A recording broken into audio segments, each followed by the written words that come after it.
How are you today? Hi, Paul. I'm doing great, thank you. Feeling very happy to be here with all our amazing listeners. How about you? I'm fantastic too. Always a good day when we get to talk about English and help our friends learn. So, Emily, what are we talking about today? It's a very important topic, right? Oh, it's super important, Paul. Today, we are talking about how to answer the question, tell me about yourself. It can be a little tricky sometimes, but we're going to make it easy and fun. Yes, it's a question we hear a lot in many different situations, from new friends to job interviews, and it can feel a little bit scary. But don't worry, everyone. We are here to help you. Exactly.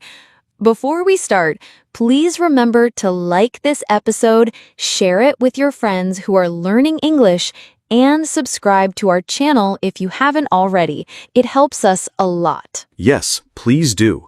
Your support means the world to us. And now, let's dive in. Emily, where do we start with tell me about yourself? Okay, so first, let's talk about the classic way to answer tell me about yourself. This is good for more formal situations like school or a meeting. It's like a simple plan. A plan. I like that. So what's the plan? Well, you start with your present. Say your name, what you do, or what you study. Simple things. Like, hi, my name is Paul, and I'm an English teacher. Yes, exactly. Good job. Then you talk about your past. What did you do before? What did you study? A little bit about your experience.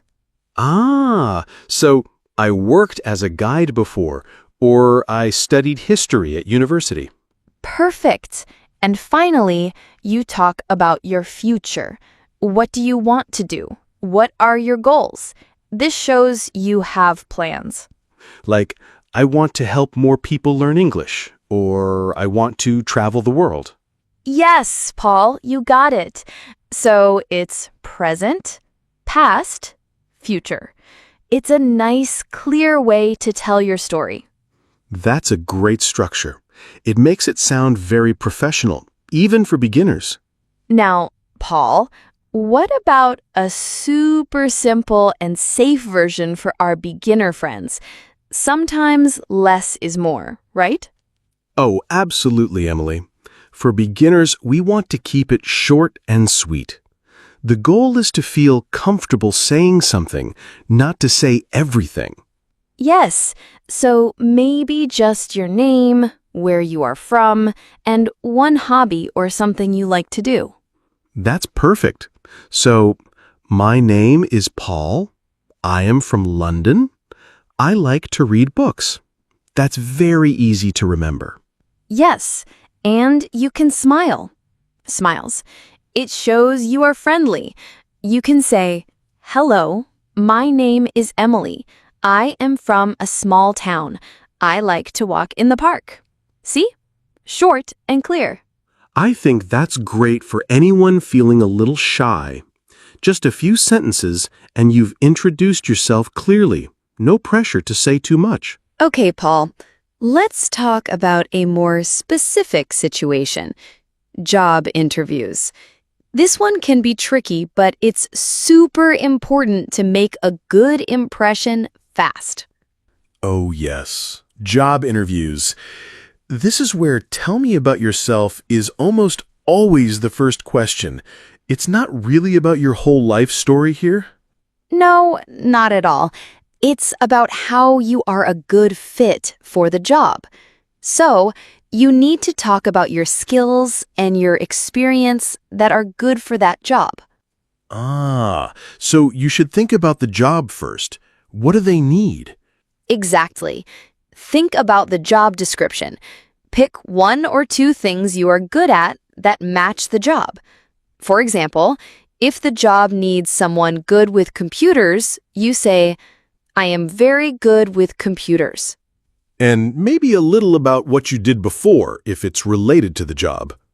Yes, like I worked as a secretary for 2 years, and I learned a lot about organizing. Keep it short, focused on the job, and positive. So it's like a mini advertisement for yourself for that specific job. I like it. Now, what about when you meet new people, Paul, in casual conversations? This is different from a job interview, right? Very different, Emily. Here you want to be friendly and open, but not too serious. You want to make a connection. Yes. So, you can talk about your hobbies, your interests, or what you like to do for fun. Like, "Hi, I'm Paul. I love playing guitar on weekends." Or, "My name is Paul. I enjoy cooking new recipes." Perfect. And you can ask them a question too, like, what about you? What do you like to do? This makes the conversation flow. Oh, that's a good tip. It makes it a two-way conversation, not just you talking.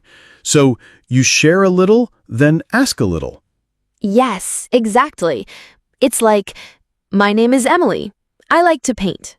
Do you have any hobbies? Emily, some people are very shy to talk about themselves, especially in a new language. What can we do to help them feel more confident? Oh, Paul, that's a great point. It's totally normal to feel shy. First, practice, practice, practice. Say it out loud, in front of a mirror or to a friend. Yes, practice helps so much, even if it's just whispering to yourself. And start small. Don't try to say too much at first. Just a few simple sentences, like our simple and safe version. So don't aim for perfection right away. Just aim to speak. Exactly. And don't worry about mistakes. Everyone makes mistakes. It's part of learning. Just keep speaking. And remember, people are usually happy to listen. They understand it's hard to speak a new language. That's very true. Most people are very kind and patient. So small steps, and don't be afraid of mistakes.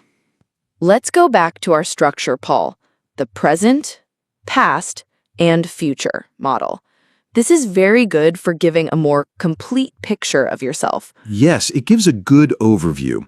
So let's give a full example of that. Okay, so for the present, my name is Emily. I am an English teacher, and I love helping people learn. Good. Now, the past. I studied literature at university, and after that, I worked in a library for a few years. And the future? Now I want to create more fun lessons for our channel and travel to new countries to learn about other cultures. Wow, that's a great example, Emily. It tells a whole story in just a few sentences. It's clear and it covers different parts of your life. Yes, it helps people understand who you are, where you come from, and where you are going. It's a very strong way to introduce yourself. So, Paul, sometimes when you introduce yourself, you want to make it a little more interesting, right? Not just plain facts. Oh, yes. I love when people share a fun fact. It makes them feel more real and friendly. Me too. So you can add one small, interesting thing about yourself, like a hobby that is a little different or something funny that happened. Like, I can juggle 3 apples. Or, I have a cat with 3 different colors. Yes, something like that. Or I love collecting old stamps. Or I once met a famous singer. Just one small thing. That's a good idea. It makes you memorable, and it can also start a new conversation topic. Exactly. So you can say your name, what you do, and then, and a fun fact about me is, and share something cool.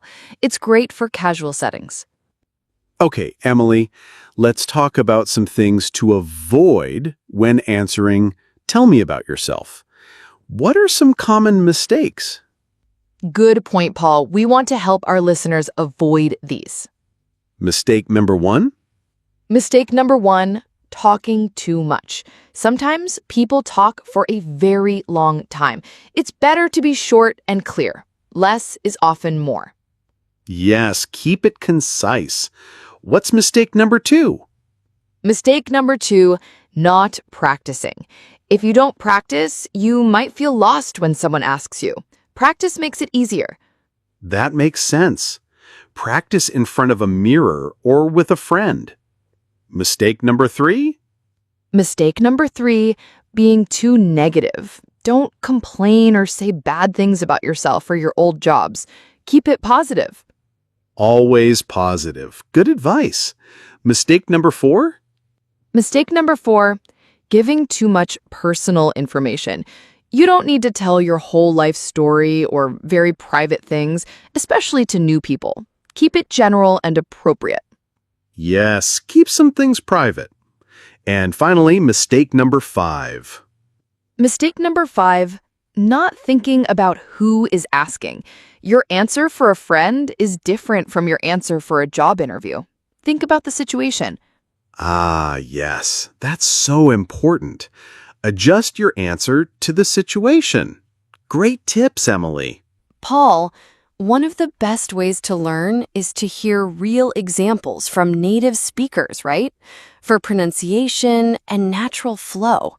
Absolutely. Listening is key. So let's give some examples that our listeners can hear and maybe even try to repeat in their minds. Yes, so imagine someone asks me, "Tell me about yourself." I could say, "Well, I'm Emily. I love teaching English and helping people around the world. I enjoy reading and spending time with my family." Simple, right? Very natural. Or for a slightly different one, I could say, "My name is Paul. I work in education. In my free time, I like to play sports and explore new places." And you can vary it. If someone asks in a more formal setting, "I'm Emily and I've been an educator for several years, focusing on language learning. My passion is creating accessible content for students of all levels." That sounds very professional, Emily. Or for a more casual one, "Hey, I'm Paul. I'm a big fan of old movies. I also love to cook, especially on the weekends." Those are great examples. Listeners, pay attention to how we speak, the intonation, and try to understand the meaning from the context. Emily, it would be really nice for our listeners to hear your personal English story. How do you introduce yourself today? How did you get here? Oh, that's a sweet idea, Paul. My English story. Well, when I started learning English, it was hard for me to say even my name clearly. I was very shy. I can imagine. It's a new sound, new words. Yes, but I practiced every day. I listened to English songs and watched short videos. Slowly, I started to feel more comfortable. My first "tell me about yourself" was probably just, "My name is Emily. I am a student." Very short. And now look at you. Yes. Now when someone asks me, "Tell me about yourself," I usually say, "I'm Emily, and I'm passionate about language education. I love creating fun and engaging content for our Mr. English channel, helping people all over the world learn English. Outside of work, I enjoy painting and taking long walks in nature." Wow, that's a beautiful and confident introduction, Emily. It shows your journey. Thank you, Paul. It just shows that with practice, anyone can go from shy to confident. It takes time, but it's worth it. Absolutely. And that's our goal here at Mr. English Channel, to help you all on your English journey. Well, Paul, this was a fantastic episode. We covered so much about answering "Tell me about yourself." Yes, it was great, Emily. I hope our listeners feel more prepared and confident now. I hope so too. Remember, everyone, practice makes perfect. Or at least practice makes it easier.